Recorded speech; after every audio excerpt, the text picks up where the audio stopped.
Ya, bismillahirrahmanirrahim. Assalamualaikum warahmatullahi wabarakatuh. Kita pelajari tentang analisis etanol ya. Kita kemarin mempelajari atau pada materi sebelumnya bahwa salah satu lab uji dalam laboratorium halal adalah menguji etanol. Etanol tentu saja pada produk apa yang menjadi eh, batasan ya atau menjadi parameter untuk menentukan halal ya. Nah, etanol ini merupakan salah satu uji parameter halal ya. Nah, mengapa perlu diuji kadar etanol? Ini ada beberapa syarat. Yang pertama, etanol ini memang bukan pada miras ya. Kalau sampelnya sudah merupakan minuman keras ya, apapun namanya, kita kemarin tahu ada bermacam-macam baik yang minuman keras tradisional ya, mau dikatakan sebagai budaya-budaya lokal, tetap tidak bisa. Berapapun kadarnya, misalnya ini ringan atau dia sudah dikurangi etanol, tetap tidak bisa kalau judulnya adalah minuman keras ya. Ya, ada yang namanya apa? Ada wine, ada bir, ada apa? Tuak, ciu dan sebagainya.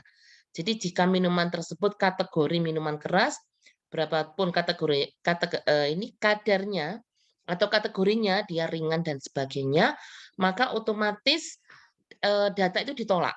Secara dokumen dia sudah tidak mungkin diajukan untuk halal ya. Nah, produk apa yang memungkinkan terdapat etanol yang bukan miras, yaitu produk-produk fermentasi. Nanti kita lihat contohnya apa sajanya. Jadi di sini adalah pemeriksaan kadar etanol pada minuman-minuman fermentasi yang bukan miras dan residunya miras. Nah, ini tetap tidak. Kalau miras jelas dia haram dan najis. Kemudian juga etanol sebagai pelarut ya. Jadi pelarut apa? Pelarut obat. Pada obat-obatan kadang-kala memang harus dilarutkan dengan etanol. Ini harus ada residunya. Residunya tidak boleh, katakanlah ada batasan tertentu, jadi juga perlu diuji. Kemudian pada sediaan farmasi yang lain ya, sebagai misalnya ya entah itu pelarut atau dia sebagai memang sediaan farmasi begitu. Jadi etanol di sini yang kemudian yang halal, tetapi harus diperiksa untuk melihat batasan kadarnya ya. Nah ini untuk miras ya. Jadi miras tadi ada beberapa golongan. Golongan 1, golongan 2, golongan 3. Nah, berapapun tadi kadarnya, miras bahkan yang merupakan residu miras misalnya minuman 0% ya. Jadi contohnya bir bintang 0% tetap haram. Karena dia berasal dari bir yang dihilangkan kadar etanolnya. Jadi di sini kalau sudah masuk namanya minuman keras, apapun golongannya pasti dia haram. Dari sisi dokumen sudah harus ditolak ya, itu tidak bisa dilanjutkan ya. Nah, kemudian pada etanol pada minuman ya.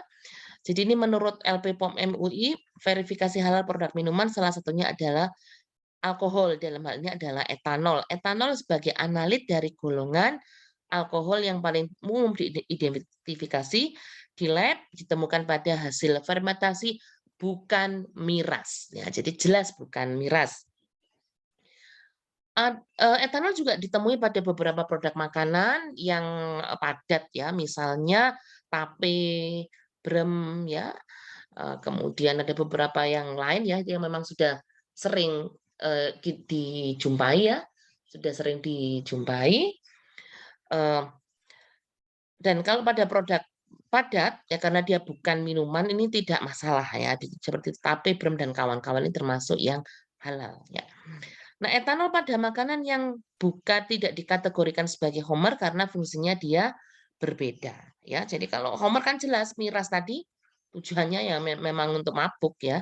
Tapi kalau pada makanan yang lain fungsinya kan berbeda. Jadi kalaupun ada kadar etanol di sini dia tidak digunakan untuk mabuk-mabukan ya, tidak, memang tujuannya dia berbeda ya.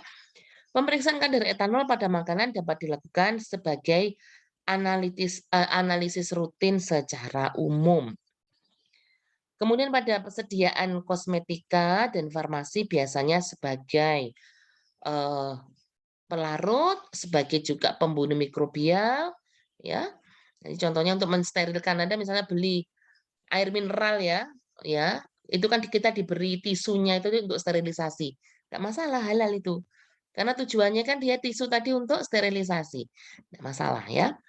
Etanol yang digunakan biasanya adalah etanol industri.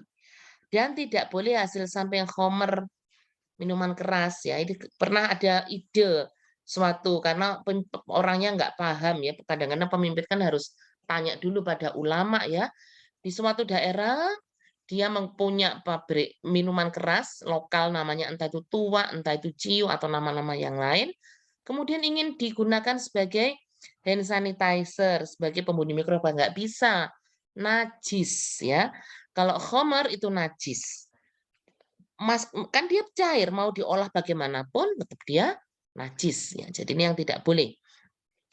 Nah, yang boleh adalah etanol industri, etanol laboratorium ya yang digunakan sterilisasi alat-alat kedokteran dan sebagainya itu halal.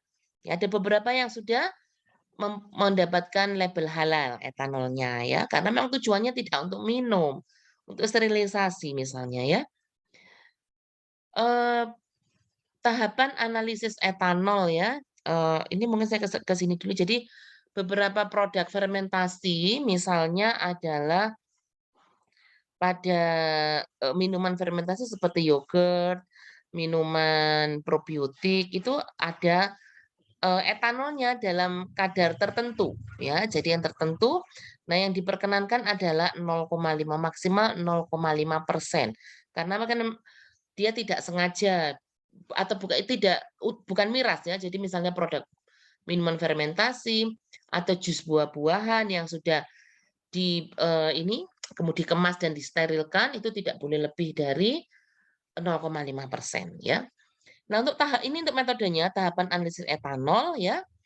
Kita preparasi sampel dan standarnya instrumentasinya dikalibrasi terlebih dahulu kemudian dilakukan pengujian ya. Nah, ini contohnya di sini kita mengambil sampel minuman misalnya sari buah begitu ya atau misalnya minuman prebiotik. Diambil pipet 10 mili kemudian diencerkan dengan aquabides. Nah, untuk mengisolasi etanolnya ini dilakukan distilasi dengan suhu 78 Celcius ya. Ini dengan tujuan menguapkan dan mengembunkan kembali etanol. Nah, destilasi ini dihentikan jika destilat sudah tidak menetes kembali dengan asumsi etanolnya hilang. Ini biasanya atau rata-rata diperoleh 75% dari volume sampel awal. Sampel yang tadi kan 10 mili ya. Nah, kemudian destilat dipindahkan ke dalam labu takar 10 mili dan ditanda bataskan dengan aquabides ya. Dengan suhu 78 maka diasumsikan etanol ini sudah menguap dengan efektif dan tentu saja diikuti dengan beberapa jenis molekul lain termasuk pelarut air ya yang menguap. Ya, kalau ada senyawa-senyawa yang volatil dia akan ikut menguap ya.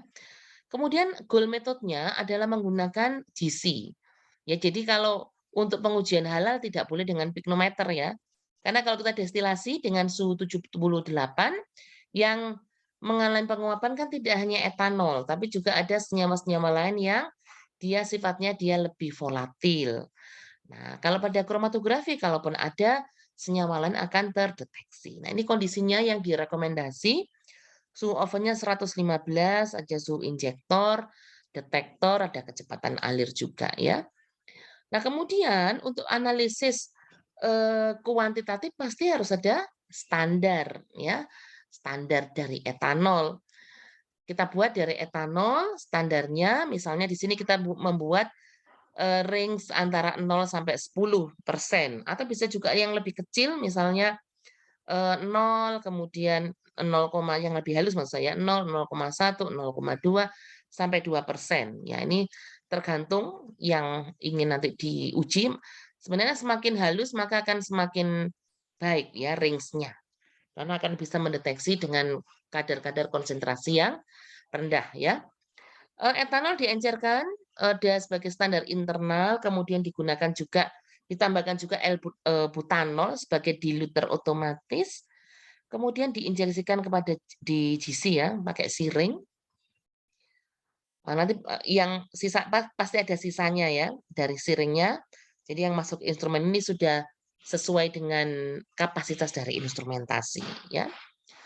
Kemudian dengan cara yang sama, sampel tadi yang sudah hasil destilasi juga diencerkan dengan butanol sebagai standar internal dan digunakan atau sampel tadi yang sudah diencerkan diambil dengan siring dan dimasukkan ke injection port pada instrumentasi.